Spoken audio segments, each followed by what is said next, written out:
Hello friends, नमस्कार। फिर स्वागत करेंगे आपके अपने यूट्यूब चैनल जीडीएस जी के क्लासेस में। तो दोस्तों, इस चैनल के माध्यम से आपको यूपीपी कांस्टेबल 2024 की तैयारी कराई जाएगी।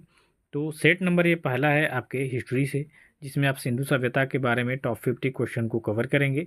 सभी क्वेश्चन आपके एमसीक्यू टाइप के होंगे और प्रीवियस ईयर के क्वेश्चन भी इसमें शामिल होंगे। तो जिनको भी इस बैच से जुड़ना है, हमारे साथ जुड़ सकते हैं फ्री में। जीडीएस जी के क्लासेस पे प्लेलिस्ट भी बन गया है, आप जाके प्लेलिस्ट में वीडियो देख सकते हैं। तो शुरू करेंगे पहले क्वेश्चन से। पहला क्वेश्चन है आपका कि हड़प्पा सभ्यता का सर्वाधिक मान्यता प्राप्त काल कौन सा है। तो दोस्तों, हड़प्पा सभ्यता की सर्वाधिक मान्यता काल है आपका 2500 ईसा पूर्व से 1750 ईसा पूर्व तक। ठीक है, तो आपका सही उत्तर हो जाएगा यहाँ विकल्प ए। नेक्स्ट क्वेश्चन की बात करेंगे तो नेक्स्ट क्वेश्चन में है कि सिंधु घाटी की सभ्यता कहाँ तक विस्तृत थी। तो दोस्तों, सिंधु घाटी सभ्यता की बात करेंगे तो यह आपके सिंध, बलूचिस्तान, हरियाणा, उत्तर प्रदेश, गुजरात, पंजाब, राजस्थान, इतने जगहों तक, ठीक है, प्रदेशों में ये विस्तृत थे। ठीक है, तो सही उत्तर होगा यहाँ विकल्प आपका बी। अब नेक्स्ट क्वेश्चन की बात करेंगे कि सिंधु घाटी की सभ्यता में घोड़े के जो अवशेष से कहाँ मिले थे। तो घोड़े के अवशेष मिले थे आपके सुरकोटदा में। ठीक है, कहाँ मिले थे दोस्तों? सुरकोटदा में। तो सही उत्तर हो जाएगा यहाँ आपका विकल्प सी, कि सिंधु घाटी की सभ्यता में घोड़े के अवशेष मिले थे सुरकोटदा में।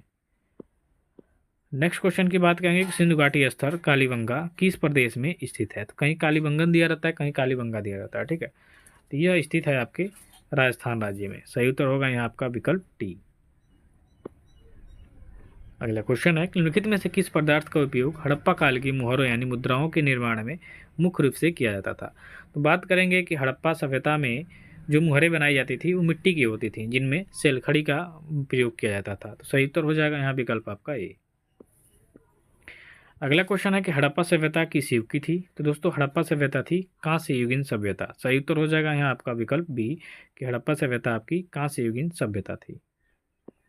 अगले क्वेश्चन में है कि सिंधु घाटी सभ्यता के लोगों का मुख्य व्यवसाय क्या था। तो दोस्तों, सिंधु घाटी सभ्यता के लोगों का जो मुख्य व्यवसाय था आपका व्यापार था। सही उत्तर हो जाएगा यहाँ आपका विकल्प सी। अगला क्वेश्चन है कि सिंधु सभ्यता के घर किससे बनाए जाते थे। तो दोस्तों, सिंधु घाटी जो सभ्यता थी इसके घर बनाए जाते थे आपके ईंट से। ठीक है, तो सही उत्तर हो जाए यहाँ आपका विकल्प डी, कि सिंधु सभ्यता के घर ईंट से बनाए जाते थे। अगला क्वेश्चन है कि हड़प्पावासी किस वस्तु के उत्पादन में सर्वप्रथम थे। तो दोस्तों, हड़प्पावासी आपके कपास के उत्पादन में सर्वप्रथम थे। सही उत्तर हो जाएगा यहाँ विकल्प आपका ए। अगला क्वेश्चन है सिंधु सभ्यता के सर्वप्रथम खोजकर्ता कौन थे। तो दोस्तों, सिंधु सभ्यता के खोजकर्ता थे आपके दयाराम साहनी जी। सही उत्तर होगा यहाँ आपका विकल्प बी, कि सिंधु सभ्यता के सर्वप्रथम खोजकर्ता आपके दयाराम साहनी जी थे। अगला क्वेश्चन है आपका सिंधु सभ्यता का बंदरगाह कौन सा था। दोस्तों, सिंधु सभ्यता का जो प्रमुख बंदरगाह था आपका लोथल था, जो कि गुजरात में पड़ता है। क्वेश्चन में आ सकता है आपके कि सिंधु घाटी सभ्यता लोथल किस प्रदेश में स्थित था। तो आपके गुजरात राज्य में। ठीक है, चलिए अगला क्वेश्चन है कि हड़प्पाकालीन समाज किन वर्गों में विभक्त था। तो दोस्तों, हड़प्पाकालीन जो सभा हमारा समाज था ये विद्वान, योद्धा, व्यापारी और श्रमिक वर्गों में विभक्त था। ठीक है, चलिए अगले क्वेश्चन की बात करेंगे सिंधु सभ्यता का सर्वाधिक उपयुक्त नाम क्या है। तो दोस्तों, सिंधु सभ्यता का सर्वाधिक उपयुक्त नाम है हड़प्पा सभ्यता। सही उत्तर हो जाएगा यहाँ विकल्प आपका ए। अगला क्वेश्चन है हड़प्पा सभ्यता की खोज किस वर्ष में हुई थी। तो दोस्तों, हड़प्पा वर्ष की खोज हुई थी आपकी 1921 में। सही उत्तर हो जाएगा यहाँ पे आपका विकल्प बी। ठीक है, कि हड़प्पा सभ्यता की जो खोज है 1921 में हुई थी।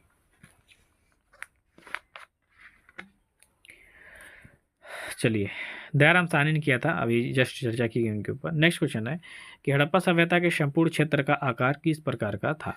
तो दोस्तों, हड़प्पा सभ्यता के संपूर्ण क्षेत्र का आकार था त्रिभुजाकार। ठीक है, ऐसे क्वेश्चन में आ जाता है। तो सही उत्तर हो जाएगा यहाँ विकल्प आपका सी। अगला क्वेश्चन है हड़प्पा सभ्यता के अंतर्गत हल से जोते गए खेत का साक्ष्य कहाँ से मिला है।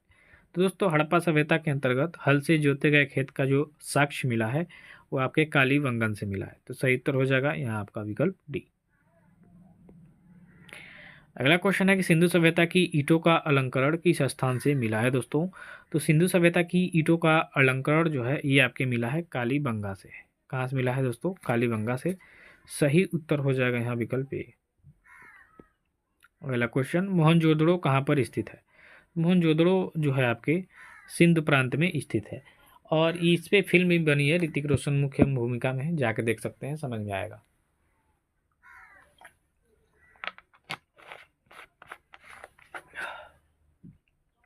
चलिए नेक्स्ट क्वेश्चन करेंगे। सिंधु सभ्यता में बृहत आसनागार कहाँ पाए गए? तो एक बहुत बड़ा आसनागार यानी नहाने का जो स्विमिंग पूल कहते हैं जिसको, ये मिला आपके मोहनजोदाड़ो से। कहाँ से मिला दोस्तों? मोहनजोदाड़ो से। तो सही उत्तर हो जाएगा यहाँ विकल्प आपका सी, कि सिंधु सभ्यता में बृहत आसनागार पाए गए मोहनजोदाड़ो से। अगला क्वेश्चन है कि सिंधु सभ्यता के अधिकांश निवासी किस प्रजाति के थे दोस्तों? तो सिंधु सभ्यता के जो अधिकांश निवासी थे वो भूमध्य सागरीय थे। ठीक है, सही उत्तर हो जाएगा यहाँ विकल्प आपका डी। अगला क्वेश्चन है कि सिंधु सभ्यता के लोग किस धातु से अपरिचित थे? वेरी इंपॉर्टेंट क्वेश्चन, कई बार एग्जाम में आया हुआ है ये। तो सिंधु घाटी सभ्यता के लोग जो है लौह धातु से अपरिचित थे। सही उत्तर हो जाएगा यहाँ आपका विकल्प ए। अगला क्वेश्चन है कि सिंधु सभ्यता के लोग किसकी पूजा करते थे? तो दोस्तों सिंधु सभ्यता के लोग जो है ये आपके पशुपति जो थे, ये इनकी पूजा होती थी। पशुपति यानी शंकर भगवान की एक तरह से बात कर लेंगे, तो पशुपति की जो है पूजा होती थी। अगला क्वेश्चन है कि सिंधु सभ्यता के पतन के क्या कारण थे दोस्तों? तो सिंधु सभ्यता के पतन का मुख्य कारण था बाढ़ का आना। आप मोहनजोदाड़ो फिल्म देखेंगे तो उसमें लास्ट में बाढ़ ही आती है जिससे सिंधु सभ्यता नष्ट हो जाती है। तो सही उत्तर होगा यहाँ विकल्प आपका सी। अगला क्वेश्चन है कि सिंधु घाटी सभ्यता थी। तो दोस्तों सिंधु घाटी सभ्यता आपकी मातृ प्रधान थी। ठीक है, यानी कहें एक तरह से कह लें कि स्त्रियों का सर्वाधिक ऊंचे दर्जे पे इनको रखा जाता था। ठीक है, इनको महत्व दिया जाता था। तो सही उत्तर होगा डी यहाँ पे। अगला क्वेश्चन है सैंधव सभ्यता एक स्थल लोथल किस राज्य में स्थित है? तो लोथल की अभी मैंने बात किया कि ये गुजरात में स्थित है। तो सही उत्तर हो जाएगा विकल्प ए। अगले क्वेश्चन की बात करेंगे कि स्वतंत्रता के उपरांत भारत के किस प्रांत से सबसे अधिक सैंधव सभ्यता के स्थल खोजे गए हैं? तो यह है आपके गुजरात। ठीक है, राइट आंसर इसका क्या हो जाएगा कि स्वतंत्रता के उपरांत भारत के जो गुजरात प्रांत है यहाँ से सैंधव सभ्यता के स्थल ज़्यादा खोजे गए। इसके बाद नेक्स्ट क्वेश्चन है कि प्रसिद्ध कांस्य की जो नर्तकी मूर्ति है ये किस स्थान से प्राप्त हुई थी? तो दोस्तों प्रसिद्ध कांस्य की जो नर्तकी की मूर्ति है ये आपके मोहनजोदड़ो से स्थित वो आपको प्राप्त हुई है। तो सही उत्तर होगा यहाँ आपका विकल्प सी। अगला क्वेश्चन है कि सिंधु सभ्यता का निम्नलिखित में से किससे व्यापारिक संबंध था? तो दोस्तों सिंधु सभ्यता का इनमें से व्यापारिक था सभी से, बहरीन से भी, सुमेरियों से और ईरान से। ठीक है, इस समय सभ्यता यहाँ पे भी विकास करती थी, तो इन सभी से सिंधु सभ्यता के लोगों का व्यापार था, व्यापारिक संबंध था। अगला क्वेश्चन है कि सिंधु घाटी की लिपि की सूचना किससे प्राप्त होती है? तो सिंधु घाटी की लिपि की जो सूचना है ये मोहरों से प्राप्त होती है। तो सही उत्तर होगा यहाँ विकल्प आपका ये। अगला क्वेश्चन है कि सिंधु सभ्यता में युगल समाधान के साक्ष्य की किस स्थल से प्राप्त हुए हैं? तो सिंधु सभ्यता में युगल जो समाधान है यह आपके लोथल से मिले हुए हैं। ठीक है, तो सही उत्तर होगा विकल्प यहाँ बी, और ये काफ़ी ज़्यादा इंपॉर्टेंट क्वेश्चन है, ध्यान दीजिएगा इसको। अगला क्वेश्चन है प्रसिद्ध पशुपति की जो मुहर है कहाँ से मिली है दोस्तों? तो प्रसिद्ध पशुपति की मुहर आपके मोहनजोदाड़ो से मिली हुई है। सही उत्तर होगा यहाँ विकल्प आपका सी। अगला क्वेश्चन है कि निम्नलिखित में से कौन सी प्राचीन सभ्यताएं सिंधु सभ्यता के समकालीन थी? ठीक है, तो सिंधु सभ्यता के समकालीन थी ये सभी सभ्यताएं कौन कौन सी? मिस्र की सभ्यता, सुमेरियन की सभ्यता, मेसोपोटामिया की सभ्यता, ये भी विकास कर रही थी इसके साथ साथ। तो निम्नलिखित में से जो थी ये सभी सभ्यताएं आपके जो सिंधु सभ्यता के समकालीन थी। अगला क्वेश्चन है कि मोहनजोदड़ो का स्थानीय नाम क्या है? तो दोस्तों मोहनजोदड़ो का जो स्थानीय नाम है वो है आपका मृतकों का टीला। क्या नाम है? मृतकों का टीला। सही उत्तर होगा यहाँ विकल्प ए। अगला क्वेश्चन है कि सिंधु सभ्यता में निम्न में से किस वस्त्र के उल्लेख मिलता है? ठीक है, तो सिंधु सभ्यता में मिलता है आपके सूती वस्त्र का। ठीक है, क्योंकि कपास का यहाँ पे उत्पादन ज़्यादा होता था, इसलिए सूती वस्त्र का यहाँ पे उल्लेख ज़्यादा मिलता है। अगला क्वेश्चन है कि हड़प्पा ईंटों के नाप का अनुपात क्या था? ये इंपॉर्टेंट क्वेश्चन रहेगा आपके एग्जाम की दृष्टि से।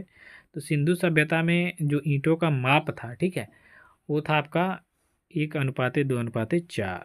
ठीक है, सही उत्तर सी हो जाएगा। अगला क्वेश्चन है कि हड़प्पा संस्कृति का वह कौन सा स्थल है जहाँ दुर्गे तथा निचला नगर अलग अलग प्राचीरों से घिरे हैं? तो ये इसका राइट आंसर हो जाएगा कालीबंगा। ठीक है, कि हड़प्पा संस्कृति का जो कालीबंगन है स्थल, यहाँ दुर्गे तथा निचला नगर अलग अलग प्राचीरों से घिरे हुए थे। अब अगला क्वेश्चन देखिए, किस प्रदेश के हड़प्पाकालीन पुरा स्थलों से धान की खेती के प्रमाण मिले हैं दोस्तों? तो इसका राइट आंसर हो जाएगा आपका गुजरात के लोथल से। ठीक है, धान के खेती के प्रमाण मिले हैं। ये सभी इंपॉर्टेंट हैं, जो भी चीज़ें मिल रही हैं प्राप्त हो रही हैं, ऐसा ही क्वेश्चन आते हैं आपके एग्जाम में। नेक्स्ट क्वेश्चन है कि पक्की ईंटों के बने हल के साक्ष्य कहाँ से प्राप्त हुए? तो इसका राइट आंसर हो जाएगा आपका बनमाली से। ठीक है, बनमाली से दोस्तों पक्की मिट्टी के बने हल के साक्ष्य प्राप्त हुए। अगला क्वेश्चन है कि हड़प्पा संस्कृति के किस स्थल से सिंदूर के प्रमाण प्राप्त हुए हैं? तो हड़प्पा संस्कृति के नवसारू जो स्थल है, यहाँ से आपके सिंदूर के प्रमाण प्राप्त हुए हैं। अगला क्वेश्चन है कि भारत में खोजा गया सबसे पहला पुराना शहर कौन था? तो दोस्तों भारत में खोजा गया सबसे पहला पुराना शहर है आपका हड़प्पा। सही उत्तर हो जाएगा यहाँ आपका विकल्प डी। अगला क्वेश्चन है कि मांडा किस नदी के किनारे स्थित था दोस्तों? तो मांडा आपके चिनाब नदी के किनारे स्थित था। सही उत्तर हो जाएगा विकल्प ए। अगला क्वेश्चन है कि हड़प्पाकालीन स्थल रोपड़ किस नदी के किनारे स्थित था? तो रोपड़ आपके सतलज नदी किनारे स्थित था। अगले क्वेश्चन की बात करेंगे कि हड़प्पा की मिट्टी के बर्तनों पर सामान्यतः किस रंग का उपयोग हुआ था? काफ़ी ज़्यादा इंपॉर्टेंट क्वेश्चन, तो इसका राइट आंसर हो जाएगा लाल। ठीक है, कि हड़प्पा की मिट्टी के बर्तनों पर सामान्यतः लाल रंग का उपयोग हुआ था। अगला क्वेश्चन है कि संदेहवासी मिठास के लिए किसका प्रयोग करते थे? तो दोस्तों संदेहवासी मिठास के लिए शहद का प्रयोग करते थे। सही उत्तर होगा डी यहाँ पे। अगला क्वेश्चन है कि मनोरंजन के लिए संदेहवासी किसका प्रयोग करते थे? तो मनोरंजन के लिए ये सभी करते थे, यानी शिकार करना, चौपाड़ और पासा खेलना, पशु पक्षियों के आपस में लड़ाना। अगला क्वेश्चन, स्वास्तिक चिन्ह किस सभ्यता की देन है? तो स्वास्तिक चिन्ह भी आपके हड़प्पा सभ्यता की ही देन है। अगला क्वेश्चन है आपका, सिंधु सभ्यता के लोग किसकी उर्वरता की देवी मान के पूजा करते थे? तो इसका राइट आंसर हो जाएगा धरती माता। ठीक है, चलिए अगला क्वेश्चन है आपका कि मोहनजोदड़ो किस नदी के किनारे स्थित था दोस्तों? तो मोहनजोदड़ो आपके सिंधु नदी के किनारे पर स्थित था। सही उत्तर हो जाएगा यहाँ पे विकल्प डी। 49 नंबर क्वेश्चन है कि कालीबंगन किस नदी के किनारे स्थित था दोस्तों? तो कालीबंगन आपके घग्गर नदी पे किनारे स्थित था। नेक्स्ट क्वेश्चन है, सिंधु सभ्यता की लिपि कैसी थी? तो दोस्तों सिंधु सभ्यता की जो लिपि थी वह भावचित्रात्मक लिपि थी। सही उत्तर हो जाएगा यहाँ पे आपका विकल्प बी। सही उत्तर होगा विकल्प बी।